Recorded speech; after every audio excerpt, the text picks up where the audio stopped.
Always true.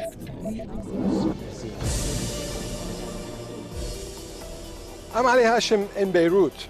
As Israel intensifies its aggression in Lebanon, Hezbollah has suffered some serious setbacks. Its leader, Hassan Nasrallah, has been killed, and Israeli intelligence has penetrated deep into its ranks, killing or maiming many members in pager and walkie-talkie attacks, disrupting communications and striking key military targets. With the challenges mounting, questions are being raised about Hezbollah's ability to respond, its internal cohesion, and the impact on its broader strategy. In a region seemingly close to a full war, Hezbollah must now decide whether to continue its resistance or consider new diplomatic paths. We will explore this and more as Ibrahim Moussawi, member of Hezbollah's parliamentary bloc, talks to Al Jazeera. Member of Hezbollah parliamentary bloc in the Lebanese parliament, Dr. Ibrahim Moussawi, thanks for talking to Al Jazeera. A pleasure always. Thank you for giving the opportunity. Dr. Moussawi, is Hezbollah losing the battle? Do you see it like that? I would say Hezbollah has been dealt very tremendous blows. We have to admit that we had our losses in the battlefield, and this is due to kind of technological gap that is existent between Hezbollah as a resistance movement who has some resources, but not resources that could be in any way compared to what the Israelis have, because here you're talking about all of the high-tech weaponry and last advanced technology that is being in the whole West, mainly the United States of America.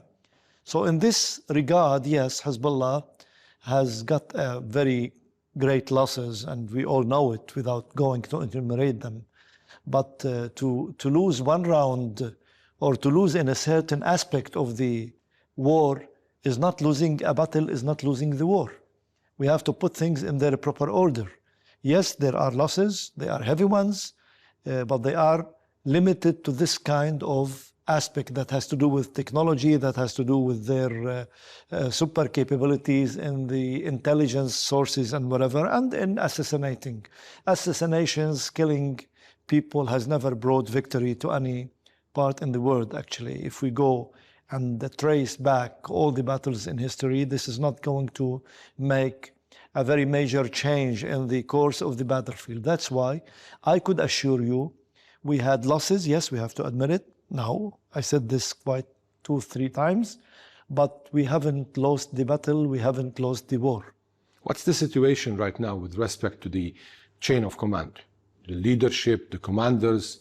Sheikh Naim Qasim, who is the Deputy Secretary General, has put it very clearly that Hezbollah has been able in a very fast way to regain its control, to repair all the damages, and to have this whole group of control and command is there in its proper place. It was not only words that he casted to the public. He, after like half an hour of his speech or of his statements, the resistance has launched a very effective attack against the occupied Palestinian territories, targeting Israeli military targets. And they were effective with the acknowledgements of the Israelis themselves. That's why I could tell you this is quite an evidence, this is quite a proof that the resistance has been able, because of its resilience, because of its resolve, because of its determination, to put things back into their proper way. So, Doctor, there are a lot of reports with respect to the ceasefire. In the past week, Foreign Minister Abdullah Abu Habib said that Said Hassan Nasrallah, before his assassination, accepted the ceasefire. Now, the news are conflicting, and some are saying that Hezbollah has accepted the ceasefire without referring to the Gaza situation, which has always been the case in Hezbollah's stances, that a ceasefire in Lebanon means a ceasefire in Gaza. So, can you clarify? Well, this is something that could be easily clarified by the leadership. I mean, we're waiting for the leadership to give its opinion about this, to give the statement. And Sheikh Naim Qasim referred to this in a very clear way. If there is anything about these conflicting issues, it could be clarified by the leadership itself. I'm not now in a position to say anything about it because, very simply, this is going to add up to a certain kind of accounts in the Israeli benefit or in other sides' benefit. I would say that if we have anything to say about it, if there is any kind of a change, this could be clarified by the leadership itself. But for now, for the moment, is the offer of a ceasefire? If there is anything that should be here, you're talking about giving Speaker of the House, Nabi Berri, the trust of and confidence, which has always been the case by Hezbollah, to negotiate. This is something that is being led or discussed or performed at this level. So I would say I would leave it there. I'm not into saying anything in this regard. Well, in general, as Hezbollah, as a organization, as a party, there is right now an American mediation. And we know that you have a kind of a position towards the United States. How do you view the U.S. efforts in this regard, especially that their main effort was to kind of separate the Lebanon path from the Gaza? 12 months have passed in Gaza. 12 months have passed also in Lebanon as a front of assisting Gaza. And we have witnessed scores of American attempts to broker a ceasefire in Gaza, and we have a lot of initiatives that has been named with this title and that title, but it never reached to its proper destination. I'd say that the Israelis have the full green light from the Americans and have the full green arsenal from the Israelis. They are piling rockets and missiles, and we all know the kind of attacks that has been launched against the southern suburb where they made the heavy assassinations. They were given special ammunition by the Americans themselves, and of course with the political green light to do what they did. So I don't believe that we can make any dissociation between the American position and the Israeli position. Enough laughing on people and enough misleading people about this. You're talking about the same Israeli-American position, though it might be a coin with two faces, but it's the same after all. You mentioned the assassinations just 2 weeks ago. Hezbollah Secretary General, late Secretary General Said Hassan Nasrallah was killed in an Israeli massive attack in the southern suburb. How did they know about his place? Well, I did mention from the early beginning of this interview that there is a kind of technological gap that is there. And they have been, when you talk about Hezbollah, you talk about an enemy to Israel, an enemy that Israel takes it as a real threat and as a real enemy. And when you have an enemy like Hezbollah, you want to do everything possible to gather information, intelligence sources, whatever, and to do everything possible. And the Americans had opened wide their arsenals to the Israelis, the high-tech and the intelligence resources. Here you're talking about most of the Western influential countries that has their presence of intelligence in the Middle East with different ways. Actually, they have put everything in the Israeli service. That's why this could happen. And we have acknowledged that there is a technological gap. There might be other things that might be later after very meticulous and delicate investigation could be revealed or could be unfolded. But for the time, yes, I said, you're talking about the NATO, you're talking about the United States, you're talking about the Western powers putting everything possible in the Israeli hands, and they were able to carry these kind of assassinations. Said Nasrallah has been a Secretary General for the last 3 decades. So, of course, there's going to be a very big impact on Hezbollah. I mean, regardless of the war, even Hezbollah as a party will change. We have to wait and see how it's going to change. Yes, it's going to change. The change is a natural process in people's life, in organizations' life, in parties' lives, in states' life. When you have major changes, when you have, like blows and when you have kind of confrontations, wars, battles like this one, you expect things to change. I believe it's going to change for better, actually, because people learn usually from the lessons of history and geography and battles and whatever. So this is going to add a lot of expertise to Hezbollah. I did say something about the technological gap. Maybe Hezbollah can do something in order to redeem, in order to repair, in order to avoid this kind of technological penetrations and capability to know more about the party. But at the same time, when you talk of the political party or killing, talking about Sayyid Nasrallah, you're talking about an exceptional, unique, charismatic leadership that his enemies and his friends alike, they agree and they say that, yes, this is a very lovable person. All people love him, though people who are against him maybe in politics, but they still owe him and pay him huge respect. It's a loss. It's a huge loss for the resistance, for the axis of the resistance, for all true honorable people who fight their fights with honor and for liberty and independence and honor and dignity. But at the same time, I would tell you, this will add up a lot, a kind of, if we can say, a transcendental spiritual fuel into the blood and into the soul of every human being who believes in dignity. Now, Hezbollah Secretary General Sayyid Nasrallah has not only been mourned by Hezbollah partisans, by the Lebanese, by the Shiites, his impact transcends the limitations and the borders of Lebanon and the Arab world into wider circles for every human being who has this kind of honor, who has this kind of dignity, who wants to fight against the expansionist policy, the hegemonic policy of the United States, who wants real sovereignty for his country, for the people. He believes that he has lost something in this battle. But at the same time, I would assure you that this kind of soul, we only deal with materialistic things and we say 1 + 1 is equal to whatever.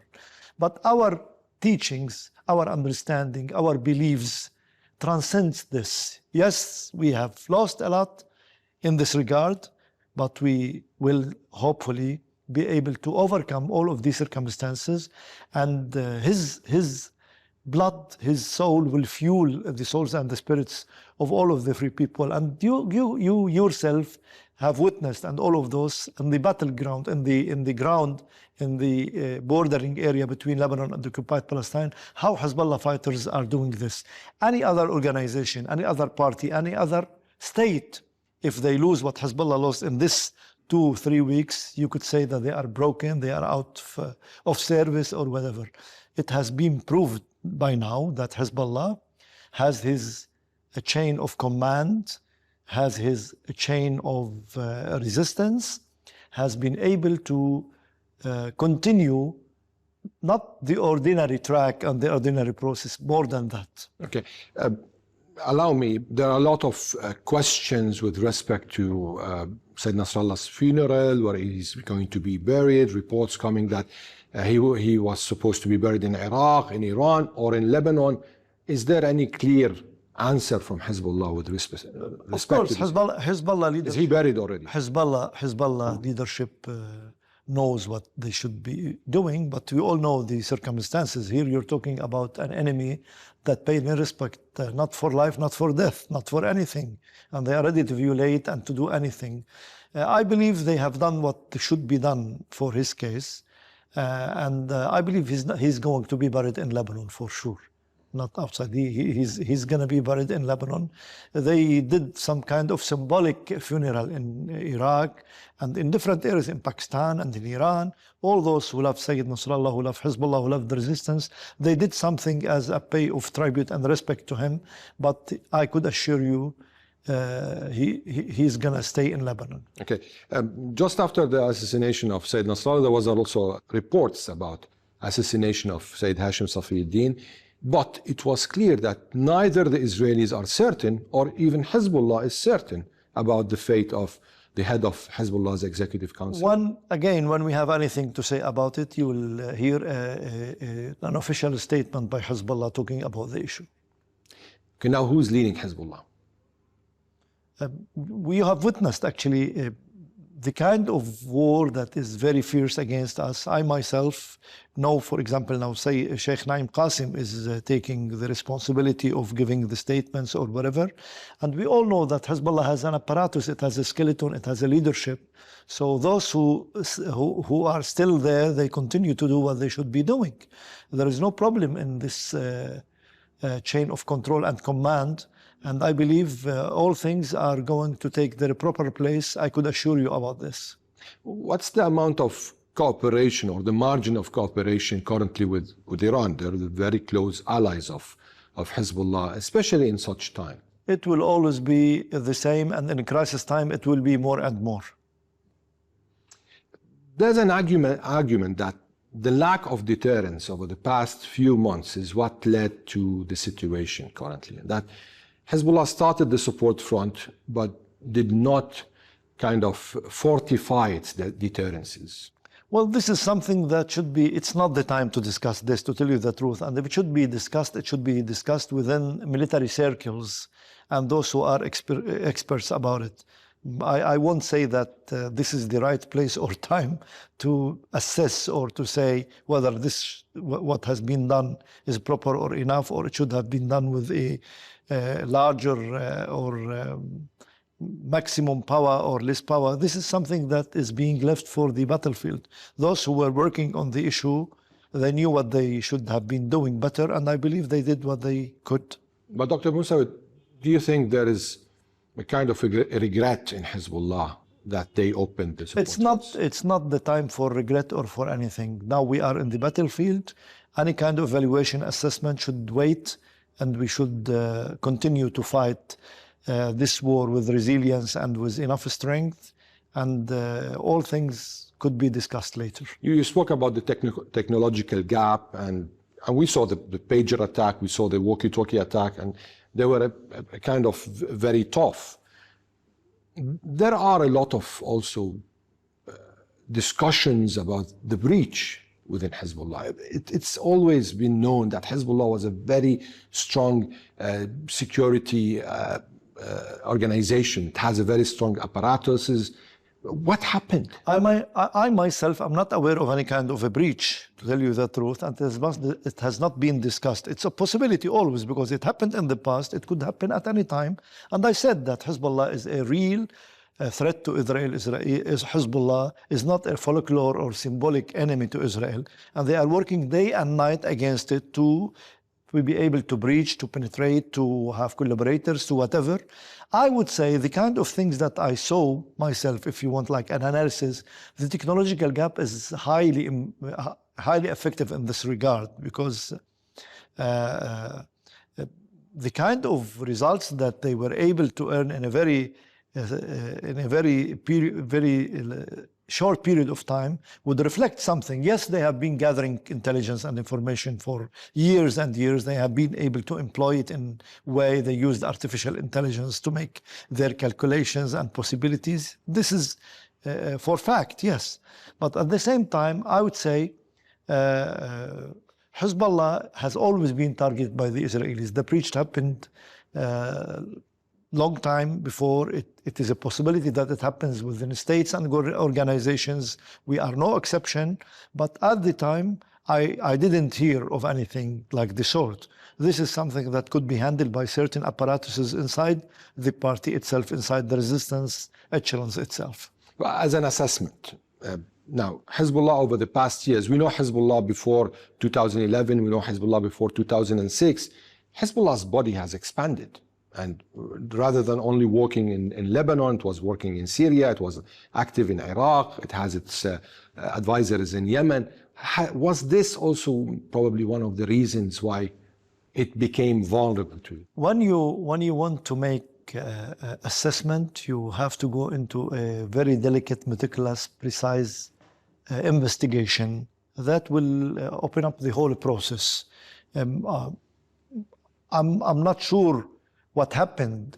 What you have said is a possibility that all this expansion of the body going here and there would put it in a very physical, in a very clear way, under more eyes, and it will be under more scrutiny, it will be under more monitoring. This is a possibility. But I would say, put all of these things aside, see Hezbollah as an organization, as a party, as a resistance. It is still going on the same course. The operations that have been launched against the enemy, it did not grow back. It grew more and more, and it has been more effective than before. And this is enough of a question. This is enough of an answer. This is enough of a proof about the effectiveness and about the resilience of the resistance to regain back and to repair all the damage. Now, the 2023-2024 war, I mean, already it's been a year now since this confrontation has started. It's clear that Israel has been trying to target in a multi-layer way Hezbollah. So it's hitting the command and control, trying to hit the trust between Hezbollah and its own base, also trying to hit the infrastructure, let me say the military infrastructure. How much was it able to impact the infrastructure, the military infrastructure? See the results. I mean, all things could be assessed or all things could be weighed properly when you see the results. They are going to target the infrastructure. They are going to target the military parts heavily in order to affect the result. The result is there. You can see it in every day, in every moment. What are the updates that you're hearing from the front? What you hear and what we hear, and you're reporting. Al Jazeera is there. I mean, reporting everything. You see, they have been trying to penetrate the bordering villages between Lebanon and occupied Palestine. They have never been able to do it so far. I don't say if they pushed a few meters or 100 meters of the reach, this could be part of the military tactic to ambush them. But I could tell you the chain of command and military readiness is there. In 2006 war, I remember Hezbollah using some anti-ship missiles, for example. This is a military dimension. Over the past days, Israel has been using warships more and more in the attacks. And in the past days, there was a clear warning from the Israeli spokesman, a military spokesman, for people in the sea from Saida and towards the south to leave the sea. What's happening? This is another, if you want, this is another challenge to the resistance that should be addressed. And I believe the people who are into this specialty, they might be doing their responsibilities in this way. So we might see Hezbollah using anti-ships, hopefully, missiles. Hopefully, you don't know about and that. Of course, I'm not a military person. I'm not kind of person who knows. But we wait and see. Just like what happened when in 2006, like you mentioned, you look into it. Like Sayyid Nasrallah said, it's burning. When the SAR, I mean, we didn't know about it. There are things that we don't know about it, of course. So this is within or in the hands of the military. So we wait and see. No, I mean, you have this clear differentiation between the military and the political. It's not that we have this clear differentiation or whatever. We're all Hezbollah and we are proud and honored to be Hezbollah. But there are things that you ask about. It has to do with the military and with those experts and those who are assigned or assume the position of being in the military. That I don't know about. It is a kind of very tight or close to those who work on it. I'm not aware of it. Dr. Moussawi, politically, right now, Hezbollah is delegating in a way or another to Speaker Nabih Berri to negotiate with the mediators. It's not the first time. But what about on the internal side? We have to wait and see. First, we're talking here about the confrontations that are taking place. We're talking about fathoming the ways in order to alleviate the suffering of the people, trying to, because due to the circumstances now, I mean, Speaker Nabih Berri has all the confidence and trust, as has always been the case from Sayyid Nasrallah and from the echelons of the party, and this has been mentioned by Sheikh Naim Qasim. So he is leading this front of negotiations with full trust and confidence from Hezbollah. As politically inside, you say, this is something that we have to wait and see. Now we are in the battle. You do not cross the bridge until you reach it. How much would Hezbollah be able to continue in such a battle? Look, we have prepared ourselves as Hezbollah for the worst case scenarios. And I could tell you, let it take how much it takes, let it take what it takes. We don't want to see our people displaced from their places, from their homelands. We've built all of this force in order to protect them, in order to help them, and we've always been helping them. And when we go and tour, we hear what they say. They want us to win the war. They want our resistance fighters to be victorious. But I could assure you, now Gaza has taken a year, and you know Gaza. If all the experts, all those in the military, they know how much Hezbollah has capabilities, and you're talking here a more sophisticated and complicated terrain of demography or geography as well. You're talking about valleys, you're talking about mountains, you're talking about an open big front. You could talk about Hezbollah is ready for all cases, for all worst scenarios. Let it take how much it takes, though we want to see an end of the aggression against our people, because this is going to add up to the added value of the resistance when the victory comes, inshallah. The victory that we are sure we are going to attain it again and again. What about your internal partners in the country, in Lebanon? Some of them who are against this war from the beginning. Look, I mean, here you have to go to the history, to the roots of the issue. Lebanon has always been a paradoxical history for all. I mean, the build-up of the country itself, the way it looks into Israel. Some has never viewed Israel as enemy. Some has collaborated with the enemy. For the time being, we are satisfied with the positions, to more or less, because I mean, the Lebanese has been very good in receiving their fellow citizens, in opening their houses, on dealing with them, and we praise this and we greet them for this. This is one thing. When you talk about any kind of division, go to the root cause of the issue, not to the result. We did our duty. We did our duty in this. I mean, I would like to say an anecdote to you about someone. There were 4 partners in a camel. You know, the camel at the last times, it was like you have a 6-wheel. You see, it's a vehicle, a huge vehicle. So during night, one of the 4 partners came and he took one of the legs of the camel and he tightened it. So in the night, the camel went and to drink, and it drowned in the pool in the lake. And then the 3 partners came and told the 4th partner, you have to compensate on us back for the money, because you have caused this. Hadn't you done this, it would have been okay. And then they went to the Prophet, and Prophet said to them, peace be upon him, he has done his share of the camel. Had you done your share, had you done your job, the camel would be okay. You have to compensate for him. Again, when I say that we are resisting and we are paying our dear blood, when you talk about our Secretary General, when you talk about the leaders that have sacrificed their lives for the cause of the country and the liberty and the dignity, you know what's happening. And now, Israel has not won the war. Israel has not been able to push inside Lebanon, yet they want to dictate and they want to impose their conditions, and their greed and ambitions cannot stop at any boundary. Dr. Ibrahim Moussawi, member of Hezbollah's parliamentary bloc in the Lebanese parliament, thank you for talking to Al Jazeera. Pleasure.